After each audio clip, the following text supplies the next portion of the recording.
Obviously, since there are a lot of questions surrounding how this whole process works, blogs have been appearing online ever since the word got out that Real Deal Poker was going to hit the internet. Some of the questions come from Og's Exorcist on cardschat.com. First question, are you seriously going to have machines shuffling physical decks of cards for every single hand that is dealt on your site? All right, let me pull some. Let me pull something up here. I'll go back here. Right to here. Every game, every deck of cards that gets delivered at a table goes through this process. This is the actual deal of the cards where we capture the video, create a record. This is the scrambling process that replicates the wash. This is the shuffle process. Every game that gets a deck of cards delivered to it in this system goes through this process. You have a scramble, you have a shuffle, and you have a deal, and a video capture and a digital record. Those are the duplicate records. Those are the controls that are in place to assure that every game played gets a deck of cards, gets a scrambled, shuffled deck of cards. Okay. Another question I found interesting was question number 5 from the same guy. I assume as your site grows, you need to add more shuffling machines to cope with the demand. Got a pretty big warehouse or something, do you? Well, yeah, that's really funny. You know, this is people assuming that they know anything about how a system can work. This is the number of combinations in a 52 card deck. It's not an infinite number. It's a finite number. It just happens to be a really big number. Well, what I guarantee is that we are going to deliver one of these unique combinations to every game that we deal. And we're going to do it by scrambling and shuffling the deck, and we're going to let the players cut it before it's done. Okay. Question number 9. Having a player cut the deck carries with it the implication that the shuffle could not be trusted in the first place. Seriously, it's only done in games where the dealer/shuffler is also a player. Are you concerned about what this says about your site and the confidence you're inspiring in your shuffle method? Well, to begin with, in a game in a casino where the house has the dealer, that dealer cuts every deck before he deals it. There's two things that we've tried to take every precaution to eliminate any possibility for manipulation of the game that we know about or maybe don't know about.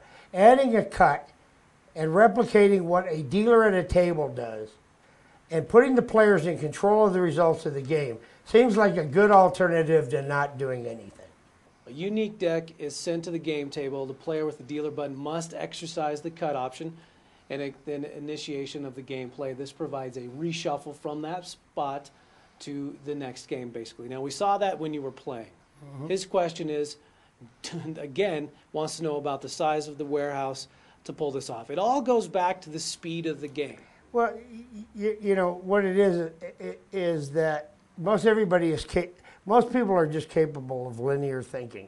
You know, in order to do this, there's only 3 ways that this can be done, that what we've done can be done.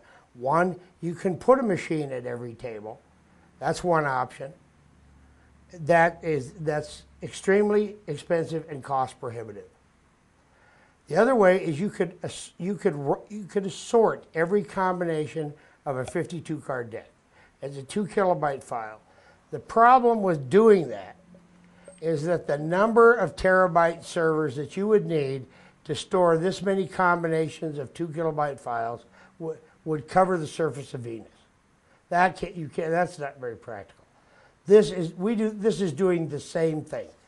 What we do, we've got a third alternative that apparently nobody ever thought of that's just as effective in either of these 2 methods. And why I say nobody's ever thought of it is because we've got 4 patents issued on our process. And so obviously we found a way to do it. You know, you have to keep in mind, I did this as a card player for card players that were concerned about the fairness of the games online. I did it to eliminate any question of the fairness. That's the total purpose of our existence. That's the reason we got started. That's why we're here. Burn cards are intended to prevent someone from making the cards and thereby knowing the exact card to be dealt. Again, this is not an issue in online poker. I still don't see this actually solves anything. The act of burning the first card. All it does is it replicates the game you see in a casino. That's all it's for. We set out to make the game as close as possible to the game that people are used to seeing with a real deck of cards. That we deal real decks of cards. This is the same game that you see in any place where you deal real decks of cards. It doesn't change the odds in a game. It changes the results because you've got 3 cards that are taken out of play that with the game that exists today, you don't have. And you still stand behind it? Your bet still stands? My best, if you don't think our game is fair, bet me $50. I'll bring in a third party to audit the game. If they cannot satisfy themselves that you received the deck of cards, one and only one. Each game that calls for that is played gets one and only one specific deck that's going to be in use. If that auditor can't verify that's the deck that you got, I'll pay you 100 times your money. You bet me $50. If they can't prove it, I'll give you $5,000. If they can, I get you $50.